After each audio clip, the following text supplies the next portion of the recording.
안녕하세요. 국어 강의하는 손석표입니다. 오늘은 저희가 하나고 2학년 2학기, 지금은 15기죠. 그래서 15기 친구들 2학기 문학 내신 강의 관련해가지고 안내 영상 준비를 했어요. 영상 보시고 궁금하신 부분 있으시면은 아래 전화번호로 문자나 카톡 주시면은 자세하게 안내 드리도록 하겠습니다. 하나고 수업은 이제 제가 4기부터 진행을 했었어요. 그래서 이제 수업을 진행한 지는 시간이 조금 오래 흘러가지고 많은 제자들이 이제 대학에 잘 갔습니다. 작년 같은 경우에는 뭐 들어보셔서 아시겠지만 이제 국어 최저를 못 맞춰가지고 이렇게 입시에서 어려움을 겪었던 친구들이 많았던 해였는데요. 저희 제자들 같은 경우에는 이제 그래도 국어와 관련해 가지고는 특별한 어려움 없이 대학 진학에 잘 성공했던 것 같아가지고 굉장히 기분이 좋더라고요. 뭐 좋은 대학을 갔다도 중요하지만 제 입장에서는 그래도 절 만나가지고 조금이라도 국어와 관련해서 인사이트를 얻고 그로 인해서 조금은 인생에 도움이 되었다 라고 얘기해주는 부분들이 일을 하면서 굉장히 보람도 되고 좋더라고요. 영상 보시는 분들도 꼭 그렇게 되셨으면 좋겠습니다. 자, 크게 4가지 화제를 가지고 말씀드릴 거예요. 이제 애매함과 2106과 학습량과 앞으로 어떻게 할 건지에 대한 얘기인데요. 학교가 좀 애매해요, 시험이. 이게 왜 애매한가라고 얘기를 했을 때 굉장히 참신한 해석을 하시는 분들이 있거든요. 아마 자녀분한테 이렇게 물어보시면 아실 텐데 올해 같은 경우에도 이렇게 특정 한 선생님이 수업을 굉장히 참신하게 하시더라고요. 이렇게 고전시가 관련해 가지고 진행을 하시는 분 같은데 이제 한자를 전부 다 쓴 다음에 이제 그것들을 이제 매우 자세하게 풀어서 설명해 주시는 부분들이 있는데 실제로 수능에서는 그렇게 출제가 되지는 않는데 지극히 내신과 관련해 가지고 참신하게 진행을 하시는 부분들이 있는 것 같기는 해요. 그래서 이런 부분들이 학생들한테는 조금 애매하게 다가오지 않나 라고 생각을 하고요. 그 다음에 두 번째로는 범위가 축소되는 것과 동시에 기존 부교재가 배제가 됐었습니다. 다들 아시겠지만 기존 부교재가 뭐가 있었냐면은 그 EBS에 기출의 미래라는 책이 있었거든요. 몇 년째 이 책을 가지고 진행을 했었습니다. 그런데 이번부터 이 기출의 미래가 배제가 되거든요. 여러 가지 생각들이 있을 수 있습니다만 그 전에 문학 수업과 관련해 가지고 학교에 컴플레인이 굉장히 많았던 부분 중에 하나가 문학 시험 범위가 말도 안 되게 많았거든요. 실제로 그 문학 시험 범위가 많은 것과 별개로 학교에서 수업을 해주면서 많으면 상관이 없는데 수업 자체를 안 해주면서 많았단 말이에요. 그러다 보니까 문학을 선택한 친구들은 내신을 하는 과정에서 학습량이 너무 많다 보니까 문학을 선택하지 않은 친구들에 비해서 타 과목에서 오히려 페널티가 생기는 문제가 있었던 것 같아요. 그래서 이런 부분들을 어떻게든 학교에서 조금은 피드백을 해주고 싶어서 그런지 기존 부교재가 범위에서 조금 빠지게 됐습니다. 그러다 보니까 범위가 좀 줄어들어서 좋은 거 아니냐라고 생각할 수 있지만 그와 별개로 굉장히 한자 써버리고 참신하게 해석을 하고 있어서 여전히 애매한 부분들이 있어요. 학생들의 일반적인 의견은 공부가 잘 되어 있을 때 풀만하다라는 반응이 조금 지배적이기는 합니다. 작년도 그렇고 재작년도 그렇고 학생들 입장에서 조금 부담스러운 범위가 좀 괴롭긴 했었는데 막상 시험지를 봤을 때는 대체로 풀만했다 이런 식의 반응이었던 것 같아요. 이번 1학기 같은 경우에도 이렇게 같이 공부했던 친구들 의견대로 얘기를 하면은 대체로 공부 좀 열심히 해봤더니 그래도 조금은 접근을 해볼 만하다 라고 이야기를 많이 하더라고요. 그래서 학습에 따라서 충분히 극복이 가능한 레벨의 난이도다. 그렇지만 약간의 애매성은 잔존한다. 이렇게 보시면 될 것 같아요.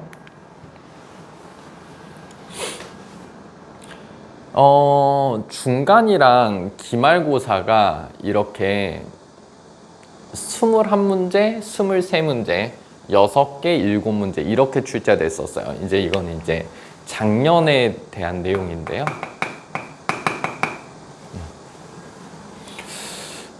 이게 50분 동안 푸는 시험이거든요.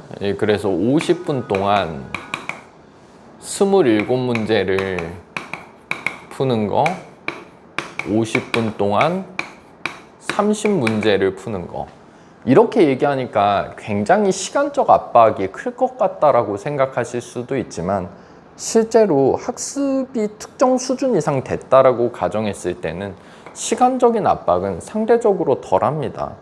왜 시간적 압박이 상대적으로 덜한가라고 얘기를 했을 때 외려 서술형 문항들이 엄청나게 뭔가를 많이 쓰게끔 설계가 되는 형태로 문항 설계는 되지 않거든요.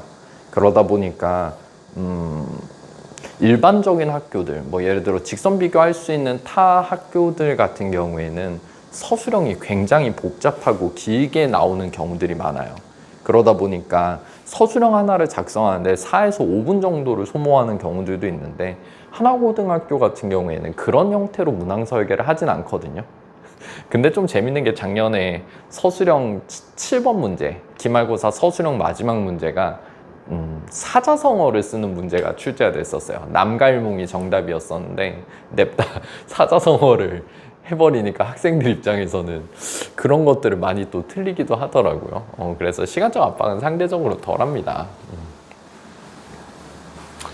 자, 부교재가 빠졌어요. 그쵸? 그러니까 부교재가 빠지다 보니까 교과서 범위 자체는 작년보다 증가했다라고 볼 수 있습니다. 아마 작년보다는 교과서를 조금 더 적극적으로 쓸 거예요. 1학기 때 내신 대비를 해보니까 확실히 작년이나 재작년보다는 교과서 범위를 조금 많이 쓰려고 노력을 하더라고요. 학교 프린트 같은 경우에는 해마다 편차가 조금 존재하고 선생님들마다 편차가 조금 존재하는 느낌이기는 한데 올해 같은 경우에는 역시 학교 프린트도 조금은 범위가 줄어든 것 같아요. 그래서 교과서 중심으로 조금 진행이 되는 느낌이 있다라고 생각을 하시면 될 것 같습니다. 현재 15기가 쓰는 교과서가 교육과정 마지막 해 교과서거든요. 그러다 보니까 이 교과서로 마지막으로 진행되다 보니까 교과서에서 여태까지 다루지 않았던 작품들 같은 것까지 꺼내가지고 모두 다루는 방식으로 학교에서 수업을 진행하는 것 같더라고요. 대신에 모의고사를 변형 출제하는 방식으로 시험 설계를 조금 하고 있는데요. 모의고사를 변형 출제하는 건 두 가지 이유가 있어요. 첫 번째로는 1학기 때도 이런 것들을 출제했으니까 9월에 모의고사가 있을 때 고2 학생들은 고1이나 고2 학생들은 모의고사를 좀 반장난으로 치는 경향이 있거든요. 굉장히 중요한 시험인데 막 이렇게 진지하게 응시하는 친구들의 비율은 상대적으로 적더라고요. 그래서 그런지 학교에서 이거 시험에 낼 거라는 걸 은연중에 공지를 하면 조금이라도 열심히 보잖아요. 그래서 그런지 고2 모의고사가 아마 들어가지 싶은데 그것들과 관련해 가지고 조금은 학생들이 열심히 보게끔 유도하는 느낌도 있고, 그리고 학원에서 내신 대비를 한다라고 쳤을 때 학원에서 당장 시행된 모의고사를 변형 문제를 만드는 게 조금 시간적으로 부담스럽고 힘들어요. 그러다 보니까 대부분의 학원들에서 모의고사 분석 자료를 인터넷에서 돌아다니는 진짜 알 수 없는 퀄리티의 자료를 가지고 제공을 해드리는 경우가 있는데요. 저희 수업 같은 경우에는 기본적으로 모의고사 변형 출제 같은 경우에는 그런 레벨보다는 아득히 괜찮은 레벨로 모의고사 변형 자료를 제공을 해드리고 있고요. 굉장히 시간적으로 터프한 작업이기는 한데 또 많이 하다 보니까 노하우도 생기고 괜찮은 것 같아요. 그래서 모의고사 변형 자료는 아마 제가 봤을 때 비교하실 수 있는 데보다는 아득히 괜찮다, 이런 말씀 드리고 싶네요. 자, 앞으로 어떻게 할 거냐. 학교 해석에 대한 적응이 조금 필요해요. 그래서